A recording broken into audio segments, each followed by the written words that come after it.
Well, good afternoon, and thank you for joining us today. I'm Flagler County Sheriff Rick Staly. With me today is our State Attorney, R.J. Larissa, our Chief of Investigations, Audie Rodriguez, our Chief Deputy, Joe Barilli, Commander Brian Finn, and an amazing SIU team that we're going to talk about their results of their operation. Today, we announce the results of Operation Summer Slammer, a 6 month undercover operation targeting drug dealers in Flagler County. From January 1st, 2025 to June 30th, 2025, our Special Investigations Unit conducted a series of undercover operations with controlled buys totaling 5 kilograms of illegal narcotics. This includes 1 kilogram of cocaine, 120 grams of methamphetamine, 60 grams of fentanyl. That doesn't sound like much, but that is enough potentially to kill 30,000 people, and various other assorted illegal narcotics. Operation Summer Slammer also resulted in the seizures of 13 firearms, 5 vehicles, and $22,000 in drug seized profits. One thing that in my entire career I've seen in common: if there's drugs, there's guns. And that's always the danger that we have when we buy drugs undercover. We serve search warrants as a result of those buys because you never know what you're going to be met with. During the operation, we obtained 24 arrest warrants. And this morning, I joined our Special Investigations Unit, our SWAT team, our PACE unit, our Canine unit, our fugitive unit, and others as we began taking these poison peddlers into custody and delivering them to the Sheriff Perry Hall Inmate Detention Facility, or as I like to refer to it, the Green Roof Inn. Operation Summer Slammer suspects included multiple cocaine traffickers, a fentanyl trafficker, and methamphetamine, marijuana, Suboxone, MDMA, and oxycodone. Combined, these 24 drug dealers have 316 prior arrests. Let me just highlight some of them. One offender, Thomas Lito Jr., was the equivalent of an illegal drug pharmaceutical store. Whatever illegal drug you wanted, you could get from him: fentanyl, methamphetamine, cocaine, Suboxone, MDMA, hydrocodone, hydromorphine. He also possessed a firearm by a convicted felon. He's been to prison before, and he alone has been arrested 31 times. Another offender, Shannon Foster, age 47, residing in the Mondex area of Flagler County in the western part of the county, and previously arrested 20 times. He's been to state prison before, was wanted for the sale of methamphetamine, tried hiding in a small camper trailer and refused to come out. Well, he quickly changed his mind when we gassed him in the trailer.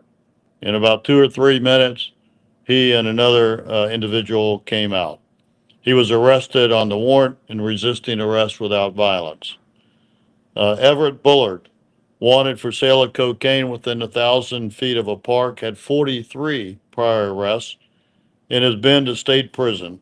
Terrence Dudley, wanted for trafficking in fentanyl, had 28 prior arrests and has been to state prison. Wanda Hadley, wanted for the sale of cocaine within 1,000 feet of a protected location, has been arrested 25 times and has served time in state prison. Russell Lassiter, now he's the winner. He was wanted for sale of cocaine. He's been arrested 51 times previously and also been to state prison. Terrence Leaks is another one that's been to prison, has been arrested 9 times and served time in state prison.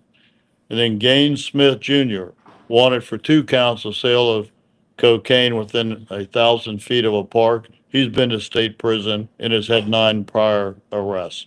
Now, I mention this because obviously going to state prison, getting arrested all these times, they still don't want to change their behavior. So we're going to continue to arrest them. I know our state attorney will talk in a few minutes. He's going to continue to prosecute them. But if they won't change their behavior, then they need to be sentenced heavily by the judge, by the courts, to prison time because they're selling poison in our community. Another offender that we had planned to arrest for selling fentanyl, her name was Brandy Lynn Gochenauer, sadly died of an overdose a few months ago at a young age of 51. These drug dealers are selling poison that can be deadly. It's too late for Brandy, but it's not too late if you use drugs to seek help and treatment before you become the next fatal victim of a drug dealer. We've made great strides in Flagler County reducing overdose deaths in Flagler County. Our peak was in 2020 during COVID when we had 48 overdose deaths. Last year, we had 11. That's still 11 too many. We will continue to investigate every overdose death as a murder. And thanks to our detectives and a strong prosecution by our state attorney, R.J. Larissa, we have a number of these poison peddlers sitting in state prison for selling that fatal dose. Of the 24, one deceased, 18 have been arrested, or the one that died, and 6 are still outstanding. I have a message to the 6 that are still outstanding. If you're a fugitive, I suggest you turn yourself in because we're going to get you. It's only a matter of time.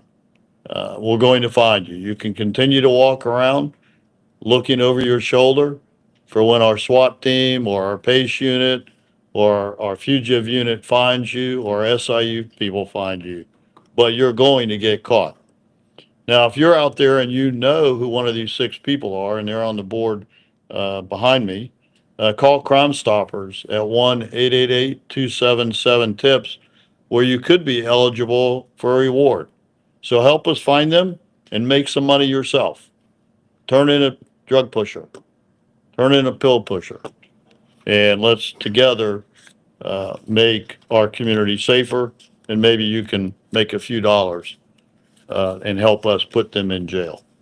With that, I'll turn it over to our state attorney, R.J. Larissa. Thank you, Sheriff. Sheriff, I really that's a good picture of you up there on the wall up there. I wish I had those muscles. Doesn't quite do you justice, but it's close. Good afternoon, folks. We've worked well with the Flagler County Sheriff's Office. We're always our goal, our mission is to improve the quality of life and to make our communities better and safer. A lot of these folks, 10 of them were charged with sale of cocaine within 1,000 feet of a park. That enhances the penalty to first-degree felony or 30 years in prison, and also has a minimum mandatory, I believe, of 4 years. The sale of Oxy within 1,000 feet of a convenience store doesn't have the minimum mandatory, but 2 of those folks are looking at a potential sentence of up to 30 years in prison. And then we have a sale of cocaine within 1,000 feet of a convenience store, again, a first-degree felony.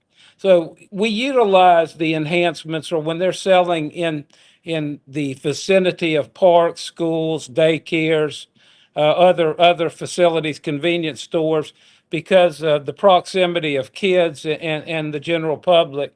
I mean, let's face it, the problem is not just about drug overdoses and drug addictions and what that does to people and their families, but the sale and distribution of drugs creates more crime. And as the sheriff said, he got, I believe, 22 firearms. Guns and drugs go hand in hand. And how many of these young gun shootings have we had in Flagler and other communities that are related to drugs and the drug trade? So we're going to continue to vigorously prosecute these folks along with the sheriff's office. I want to commend these folks that go out there every day and make those buys and do those operations, because I tell you, that is one of the most dangerous activities that law enforcement gets involved in when they're making these buys and then when they go out and arrest these folks. So God bless all of y'all.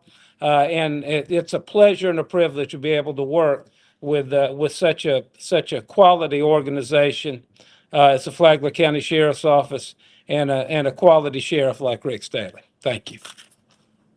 Thank you, R.J. We will continue these undercover operations. You can see the smorgasbord of illegal narcotics that we have in our community. And while the deaths from them are down, thankfully, for a variety of reasons, enforcement operations like this, the use of Narcan, education, treatment, um, it's still prevalent. And so we will continue to run these operations. And I hope those people with those strong potential sentences are gone for a long time, especially the people that have been arrested, 20, 30, 50 times in there. So with that, I'll turn it over to any questions that you may have. Sheriff, are you seeing a new type of drug or any combination of drugs that you haven't noticed before that's entering the stream? Well, what we're finding is like fentanyl and cocaine is being cut with different uh, different agents. So I'll let Chief Rodriguez answer that specifically, but we are seeing we have a very expensive machine that we use to analyze the drugs that we're buying, and we're finding things are being cut very differently. It's constantly changing. So, Augie, would you like to add anything? There's always a constant flow of new drugs and new types and mixtures that they're coming up with. Recently, we've been seeing a lot of fentanyl mixed with methamphetamine, fentanyl mixed with cocaine, and other things. So, but it's a constant change and a constant battle for law enforcement to keep up with. But those new changes, what are they doing to the lethality of the drugs? Well, it just depends on the chemical mixture. Fentanyl is so potent that depending on the quantity that's mixed in with the specific amount that you're getting off the streets, it could be extremely lethal. It could be very non-lethal depending on the potency. But we're not dealing with legitimate chemists here, so it's difficult to tell. And that's a great example of the problem when you buy something from the street, you really don't know what you're getting. And at some point, you might take that fatal dose thinking that it's something that you've taken a bunch of different times and never had a problem. And the cartels and the manufacturers of this stuff, if you will, they're constantly changing their formula for a variety of reasons. One is they want to try to avoid minimum mandatories if they get caught, so they change the mixture. They know that under Florida law, to prove a homicide, if you sell a fatal dose, we have to, the statute requires certain drugs to be part of that. And so they continue to change it. And frankly, it's all about marketing. They change the color. We've had blue, we've had pink, fentanyl, you name it, because one cartel wants you to buy their stuff because it's better than their competing cartel. So they're great marketeers, and they change their tactic. Or if law enforcement, and we years ago when Florida passed a law to shut down the pill mills for oxycodone, that triggered the people that wanted that to now go back to crack cocaine, and we've seen a certain resurgence of cocaine from the arrests that I've seen in our seizures. So it's a constant changing, and you have to constantly change your tactics and educate the public and what's out there in there. Other questions? All right. Well, thank you very much for. They don't ask. Let me ask you, now that Dawn Nichols has been in place for quite a while, what letter grade did you give her as a judge as far as her alignment with what you mentioned earlier that you wanted to see from your local judges? Well, I'm not going to go down that path, Pierre. The judge has wide latitude on what they can do. I've seen some very strong sentences. I've seen some sentences that I don't totally agree with. I've seen some bonds that I don't agree with. Um, but I try to stay in my lane. And my lane is to enforce the law, while the state attorney's lane is to prosecute the case. The public defender is to defend the defendant, and the judge gets to put all those pieces together. So, I'm probably never going to agree with every sentence or every bond that is provided, and it's not just Judge Nichols. So, I they have a different role, and I don't stand in there or walk in their shoes in there. So, Is there any body cam footage of any of the SummerSlam operations, like any that we're able to use? yeah, so our PIO will get that to you. There's a lot. I mean, everybody has body cams, so they're gonna have to sift through it and see what we can do, because obviously there's some restrictions, undercover guys and can't use anything inside a house, stuff like that. But just, Particular knucklehead there that was ringleader, or what they call just a bunch of freelancer types.